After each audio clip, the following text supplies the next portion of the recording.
Okay, for the King's News, the newest episodes of Love is Blind dropped on Netflix. And Love is Blind is that series where you fall in love before you meet the person. So you spend about a week and you're sitting in these pods, and all you see are the guys see guys, girls see girls.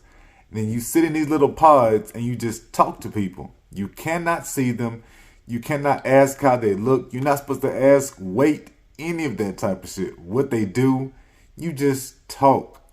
Maybe you can ask what they do for a living. But either way, you just talk.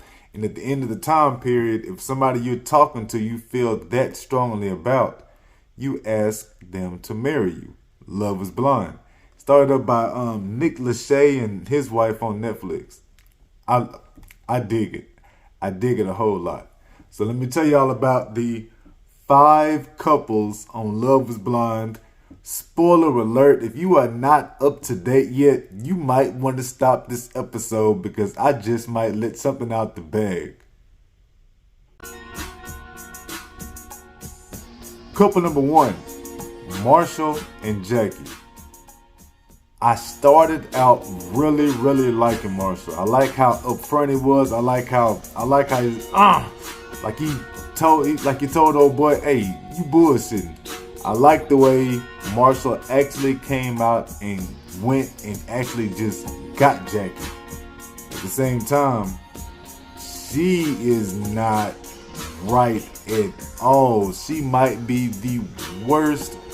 one of the worst contestants I have ever seen. Should even be called a contestant? I don't like Jackie at all. I don't like what she's doing. And the fact that she went and met up with the dude, with the other guy, on the day that they are supposed to get tried out for the marriage stuff, foul.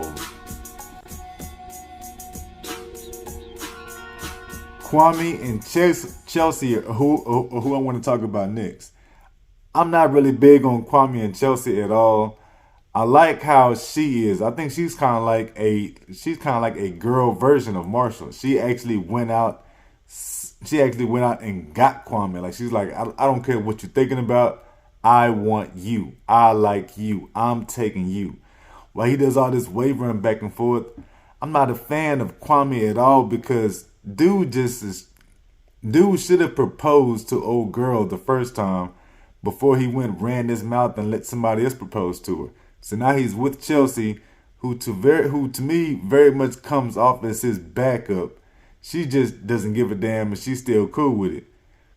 Kwame flip-flops. He talks too much to the other girl. I don't like Kwame at all. He's way too wishy-washy. And with this hit about how much his mom is going to play an influence in this, I get it. That's the culture. But at the same time, your ass should not be on the damn show if she holds that much control over your damn decision.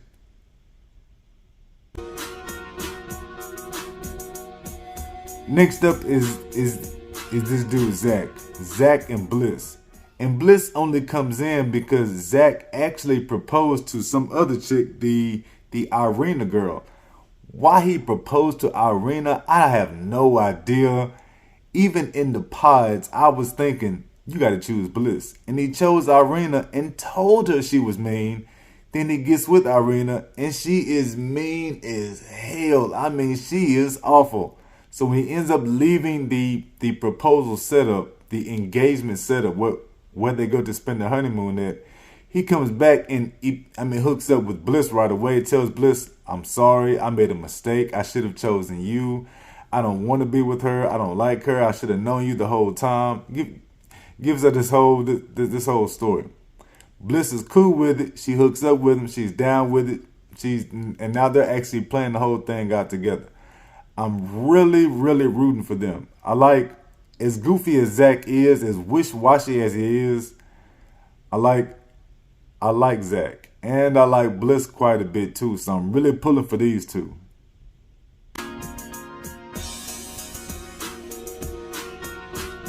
Paul and Micah. They seem to be really cool. I don't like Micah because Micah is the one that Kwame keeps going back and forth with. Every time the couples get together, he spends Kwame, who was supposed to be with Chelsea, spends all his time talking to Micah. At the same time, I like Paul. Paul seems like a nice guy, and I'm wondering, yo, dog, why do you let her talk like this and talk this much to the other dude? But Paul has already come out and said, I trust her. I'm showing her trust. I'm giving her trust. I'm letting her get it out the system, whatever. Paul and Micah are also the one of the most boring couples. I mean, they are boring, but only because they seem to be so easily getting things along. I mean, you don't want to have drama in every single one. So I'm happy with them. I'm cool with them. I'm cheering for them, and that's Paul and Micah.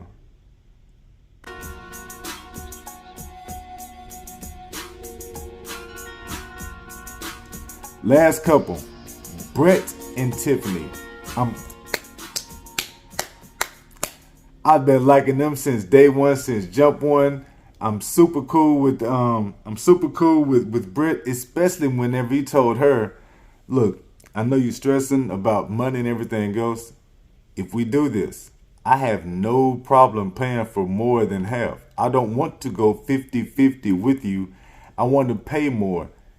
That is some hardcore gangster ass shit. I didn't feel like that until years into my marriage. Like at this point now, I understand what he's saying, but all before then, yo, dog, I'm trying to go like I'm trying to make sure that somebody else. I'm trying to make sure she puts in as much as I do. I'm always questioning that. Until he said that, I actually get that. Like I like you so much, I don't care what effort you put in. I'm here. I got this. I got us. I will do more than my share. Cool shit. Plus that Tiffany really seemed to be pretty damn awesome and fly too. So that's my number one. That's my favorite couple. I haven't liked a couple like this since the scientist and the queen in the very first season. I liked them a whole lot, and they were a mixed race couple. I haven't liked anybody like that until Brett and Tiffany this time around. So I'm really hoping that they make it.